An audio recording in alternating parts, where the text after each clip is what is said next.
Ever wondered what chefs cook for themselves at home? We invited Chef Lord Maynard into our studio to cook his favorite at-home meal. Tastes like home. He brought his own knives, pots, and these juicy New Caledonian blue prawns. This is what a chef serves versus what a chef eats.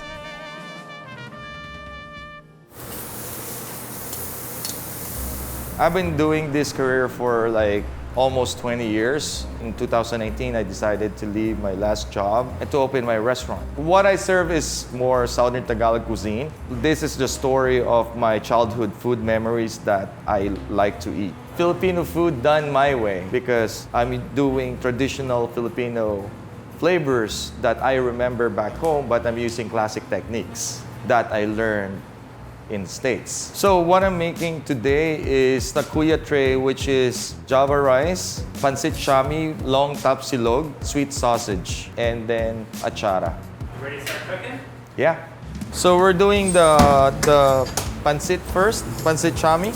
Doing this like semi-traditional, like cooking the wok, but also like the process of cooking Italian pasta. So high heat, low heat. Put some fish cake, oyster sauce, soy sauce, some black pepper, sugar, let it boil.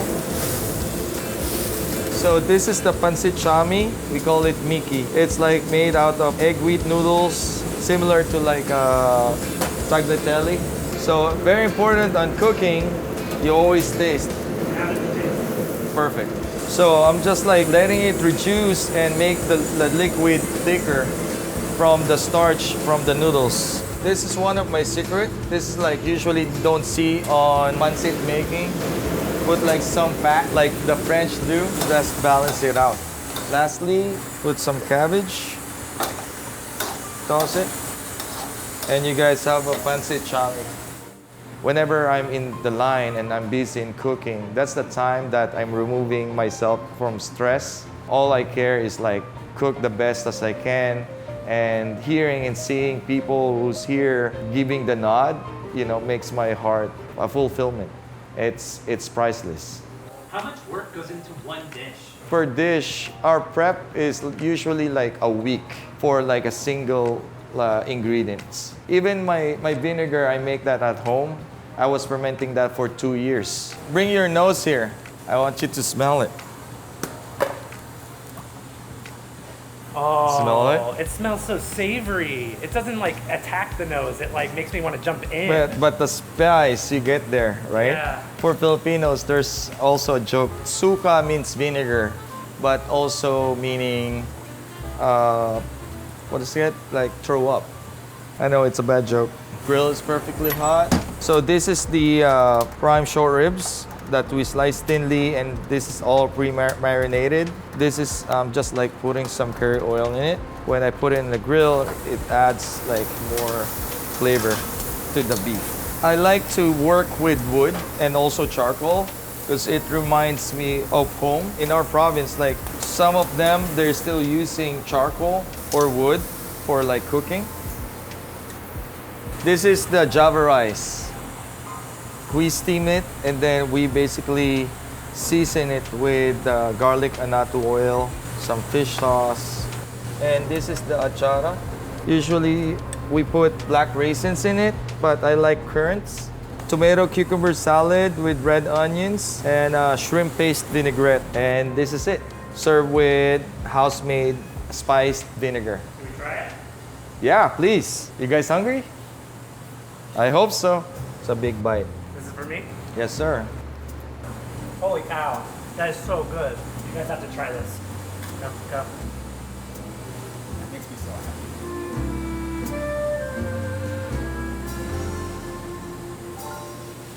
Do you want to go cook for us at our studio? Yeah, sure. See you soon.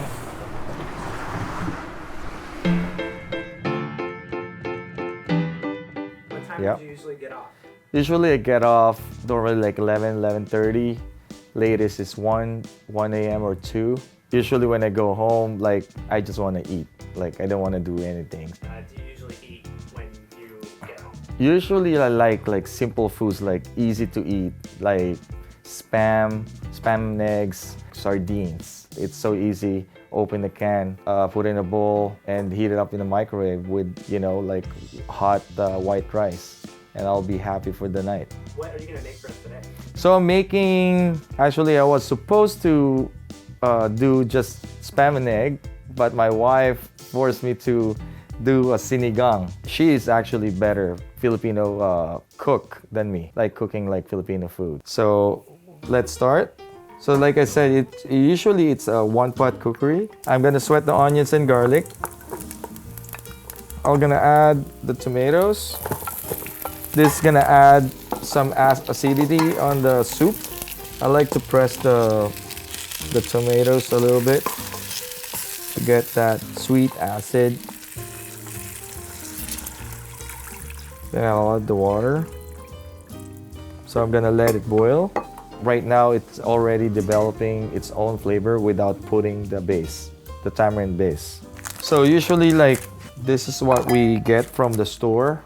Traditional back home, we make our own tamarind base, like out of like fresh tamarind, like we like make a paste out of it, and then that's what we add.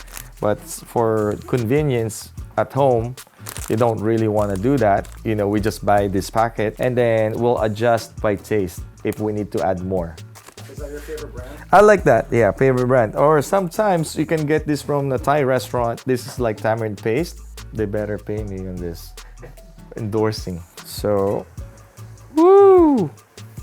So at home, we just do it by eye and by taste. So it's not like in the restaurant that everything is measured. Then after that, I'm gonna add some fish sauce just because I love fish sauce. Putting some chili, some okra. I'll add also the eggplant, the long beans.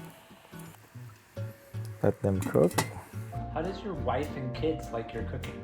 Okay, so before I even serve my food, my dishes in the restaurant, I need to make sure my kids like it because that's my target market. Because if the kids like the food, then they have no choice to go to my restaurant. Like Jollibee, my favorite fried chicken. All right, so I'm gonna taste it, see for the seasoning.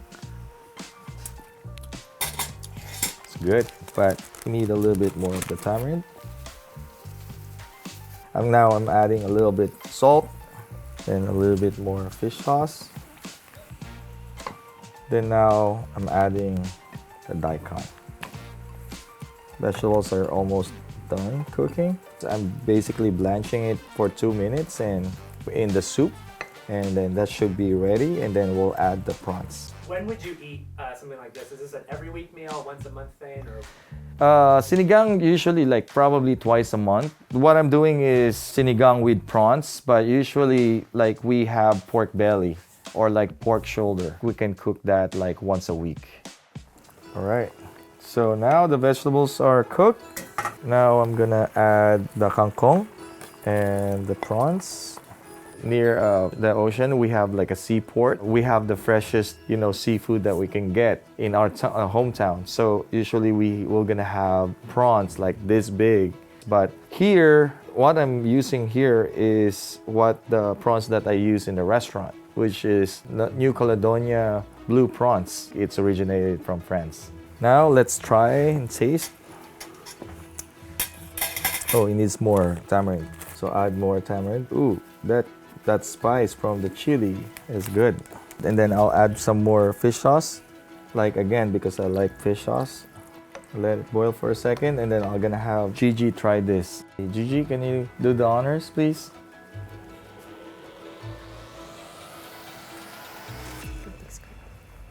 Voila, we got prawn sinigang. All right, let's go eat. So one thing like very important of like in a Filipino meal, the rice needs to be perfect. You can screw up on cooking the side dishes, but the rice needs to be perfect or else everyone's gonna be mad.